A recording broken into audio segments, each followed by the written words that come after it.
सबसे पहले 1982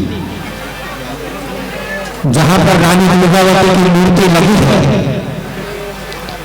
वहां पर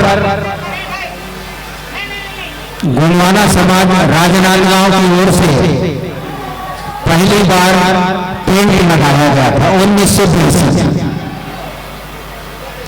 और 1982 में ही पहली बार सप्तरंगी झंडा फहराया गया था।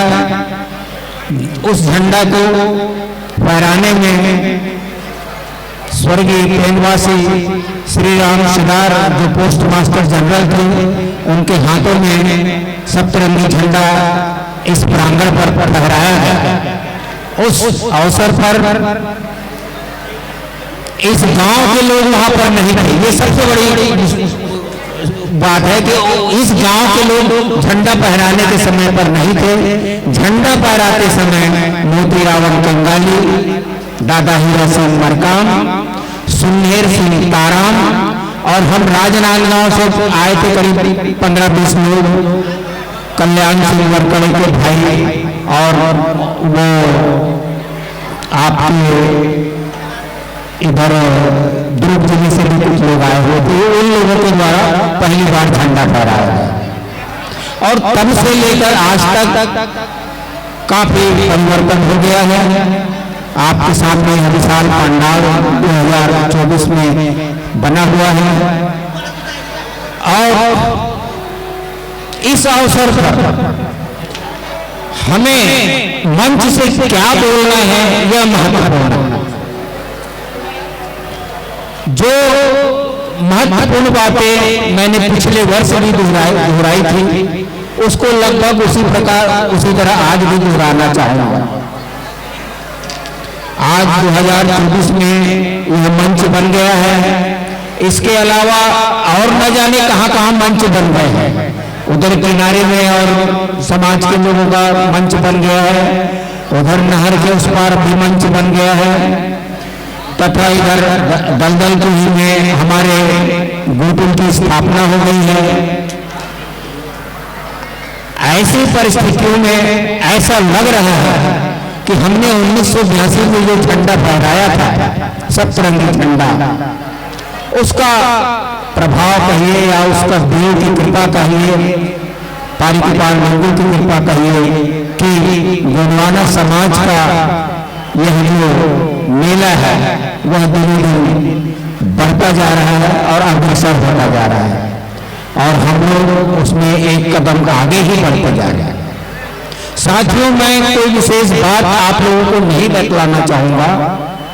मैं केवल यही बातें आपको बतलाना चाहूंगा कि यह जो माघ की पूर्णिमा की तारीख ये 5 लोगों ने मिलकर जो तय की, हीरा सिंह मरकाम, मोतीराम कंगाली, सुनील सिंह ताराम, मैं राम, शीतल कौरव मरकाम, ये 4-5 लोगों ने मिलकर के ये 30 तारीख ये जो माघ पूर्णिमा की तारीख को तय की गई थी कि माघ पूर्णिमा की ही तारीख में यहाँ मेला भरेगा। और मेला भरते भरते आज ये है कि माघ पूर्णिमा के 2 दिन पहले और 2 दिन बाद, इस तरह ये 5 दिवसीय मेला हो गया था। उस समय तो ऐसा कोई बात नहीं थी, मेला स्थल पर चढ़ने के लिए सुविधा नहीं थी। तो ये जो माघ पूर्णिमा की जो तिथि है वह मुख्य रूप से पहंदी के पार लिंगों के जन्म से संबंधित है। पहंदी के पार लिंगों का जन्म इसी माघ पूर्णिमा को हुआ था। इस कारण इस नचारगढ़ में पहंदी लिंगों की जो अवधारणा है उसको सर्व जन में प्रचारित करने के लिए यह मेला आयोजित किया जा रहा है। और प्राकृतिक रूप से भी यह सर्वमान्य है कि पहंदी लिंगों का जन्म माघ पूर्णिमा में हुआ है। यह प्राकृतिक रूप से भी सत्य प्रतीत होता है, सत्य स्थापित हो चुका है। उसको समझने के लिए, उसको जानने के लिए आपको डी.डी. चैटर्जी की जो किताब है, उस किताब के प्रथम या दूसरे पृष्ठ में जाना पड़ेगा, जहां पहंडी पारी के पार लिंगों को एक फूल के ऊपर सोया हुआ दिखाया गया है। 1913 में छपी है किताब, लंदन में छपी है डी.डी. चैटर्जी की किताब द स्टोरी ऑफ गोंडवाना, कि दूसरे या तीसरे में, प्रथम पन्ने में तो गोंडवाना का राज चाहिए, लेकिन दूसरे या तीसरे पन्ने में पहंडी पारी के पार लिंगों को एक फूल के ऊपर सोया हुआ दिखाया जा रहा है। वह फूल कोई और फूल नहीं है, वह फूल सेमर का ही फूल है, जो लाल रंग का होता है, जिसके 5 या 7 दल हुआ करते हैं, और उस फूल के ऊपर पहंडी पारी के पार लिंगों को सोया हुआ दिखाया जा रहा है। बाल रूप, बच्चे के रूप में सोया हुआ दिखाया जा रहा है। और प्रकृति का यह आश्चर्य नहीं है कि सेमर का फूल भी इसी माघ पूर्णिमा को ही फूल करके अपनी सारी परिवेश में आता है, जो इस बात को प्रमाणित करता है कि पहंडी पारी के पार लिंगों का जन्म जब सेमर का फूल खिलता है, जो सेमर का फूल खिलता है, उसी समय उसकी पैदाइश हुई थी। इसलिए उस फूल के ऊपर पहंडी पारी के पार लिंगों का चित्र डी.डी. चैटर्जी ने अपनी किताब पर छाप रखा है। ये इस कथा को मान करके 4-5 लोगों ने मिल करके माघ पूर्णिमा की तारीख इस कचारगढ़ के लिए तय की गई थी। दूसरी बात ये थी कि पहंडी की पारी, दूसरी बात पहंडी पारी के पार लिंगों के लिए तो है, लेकिन उसके भाव के रूप में दूसरी बात आती है, वो ये आती है, ये कचारगढ़ नाम कैसे पड़ गया? यह कचारगढ़ का नाम कचारगढ़ कैसे पड़ गया? वो भी पहंडी पारी के पार लिंगों के कर्म स्थली के रूप में इस स्थान का नाम काचारगढ़ पड़ गया। यानी काचे कियाना, फूल को गूंथना, फूल की माला तैयार करना। तो फूल की माला कौन तैयार किया था? इस फूलों को कांचे कियाना करके फूल के रूप में किसने पिरोया था, और एक फूलों का हार किसने बनाया था? पहंडी पारी के पार लिंगों ने 1 से लेकर के 12 फूलों का हार इसी तारीख में बनाया था, इसी माघ पूर्णिमा को बनाया था। इसलिए माघ मेला में ही कचारगढ़ में मेला लगता है। पहंडी के पार लिंगों ने पहली बार जो यहाँ पर गोत्रावली की रचना की, गोत्रावली की जो अवधारणा यहाँ पर स्थापित की, गोत्रावली की जो फूल माला उन्होंने समाज के लिए पिरोया, 1 से लेकर 12 फूलों की माला को कांचे कियाना किया गया। इसलिए इस स्थान का नाम कचारगढ़ पड़ गया। और कांचे कियाना के रूप में पहंडी के पारी के पार लिंगों की कर्म स्थली के रूप में कचारगढ़ में माघ पूर्णिमा में मेला भरना तय हो गया। 1982 में तय हुआ था कि माघ पूर्णिमा में मेला भरेगा। एक तीसरी बात और आती है जो माघ पूर्णिमा से ही संबंधित है।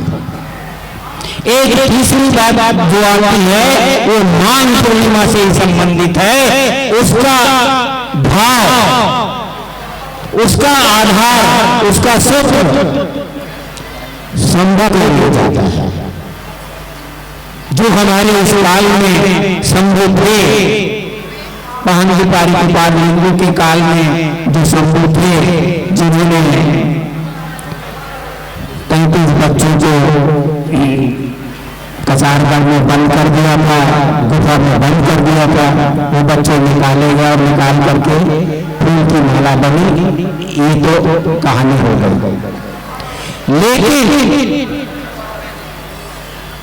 आर्य और अनार्य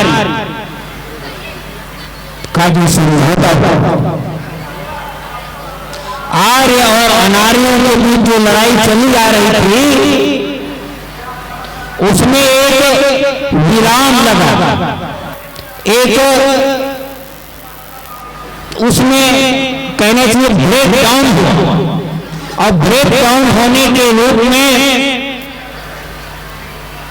एक समझौता हुआ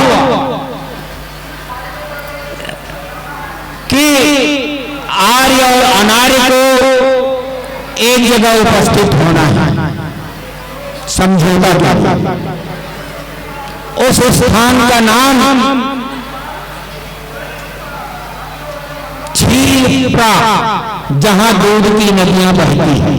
क्षीरप्रा, दूध जहां बहती हो, क्षिप्रा।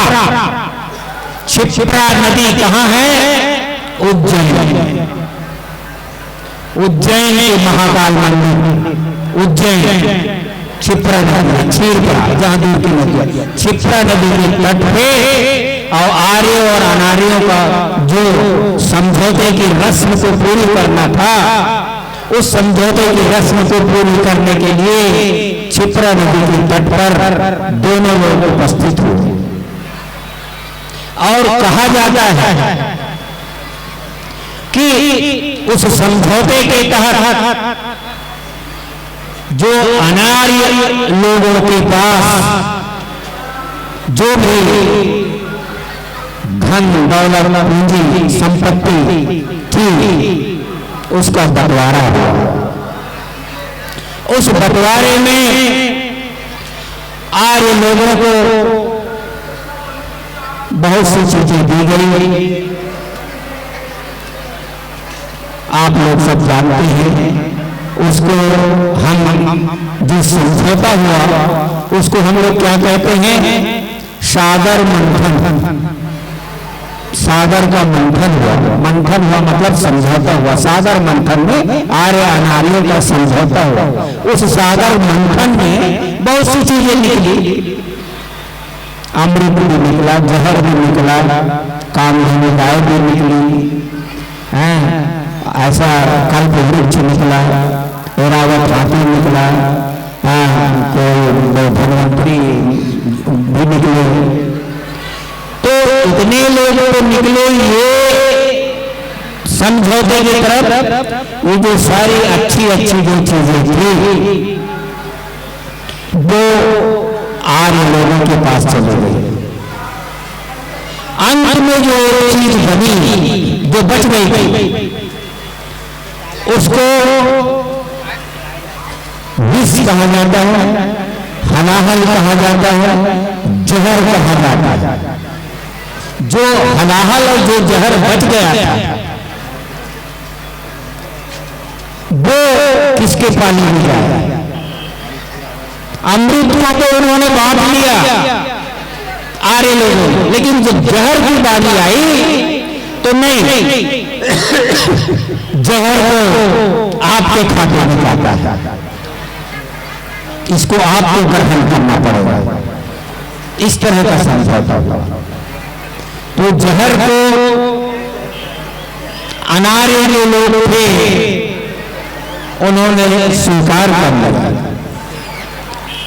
जिस तरह सारे देवताओं लोगों ने अमृत पी करके अमर हो गए, जहर पी करके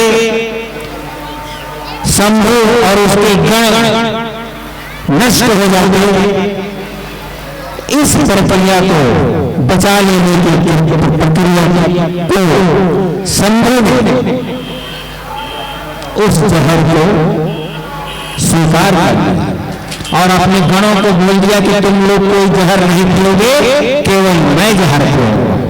इस तरह शंभु ने उस समुद्र मंथन से जो जहर निकला था उसको पीने के लिए तैयार हो गया। उस हलाहल को उन्होंने स्वीकार किया और उस हलाहल को पीते हमारा शंभु से मूर्छित हो गया, गिर पड़ा। तो उसके साथ जो देवगण या जिसको हम अपने कहना चाहिए देवगण जो आए हुए थे, उन लोगों ने उठा करके शंभु को पाताल को और पाताल को ला करके वहां विष को उतारने की प्रक्रिया शुरू की गई। माघ पूर्णिमा को विष दिया गया और फागुन के एकम से उसके विष उतारने की प्रक्रिया पाताल कोट में हुई। पाताल कोट जो जमीन से 4 किलोमीटर नीचे गहराई है, उस गहराई में शंभू को ले जा करके उसको विष उतारने की जो प्रक्रिया है उसको प्रारंभ की गई। और प्रारंभ करते करते करते करते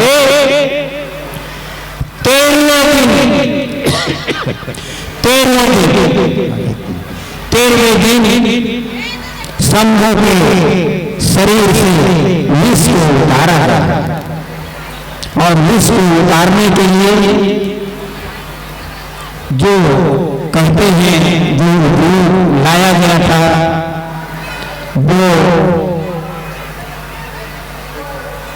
बताते हैं कि गांजा जिसको कहते हैं गांजे का धुआं शंभू को एक लठ में बांध करके गांजे से धुआं को उसको शोधन किया गया। गांजे के धुएं से शंभू के शरीर से सारा विष काले रंग के पसीने के रूप में शंभू के शरीर से सारा पसीना धीरे धीरे धीरे टपकते टपकते 13वें दिन वो पसीना उतर गया। और उसी दिन शंभू जागरण का पर्व हो गया। शंभू जागरण का पर्व हुआ और सिमगा हुआ मतलब रंग गुलाल खेला गया कि हमारा शंभू जी गया। आज भी छत्तीसगढ़ के एक स्थान का नाम सिमगा है।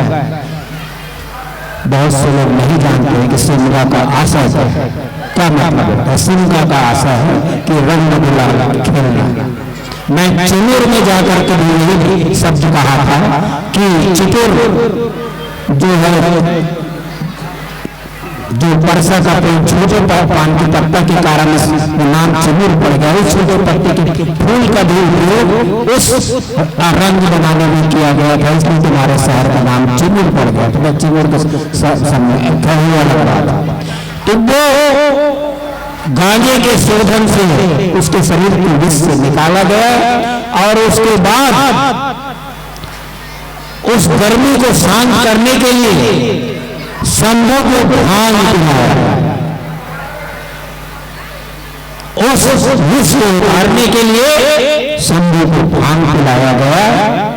इस तरह शंभू के शरीर की जो गर्मी है वो पूरी गर्मी का शोधन हुआ, वो उतर गया और शंभू जो है उसे जी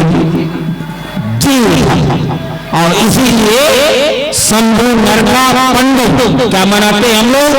शंभू नरका पंडु। हिंदी में क्या बोलते हैं? शंभू जागरण पर्व।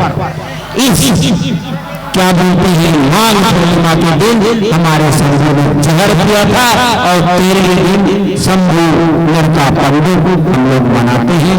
इन्हीं कारणों से मेरे भाइयों मेरे बहनों कचारगढ़ में जो मेला माघ पूर्णिमा में भरता है, बस और नहीं कहूँगा। जय श्री राम, जय बड़े, जय जय।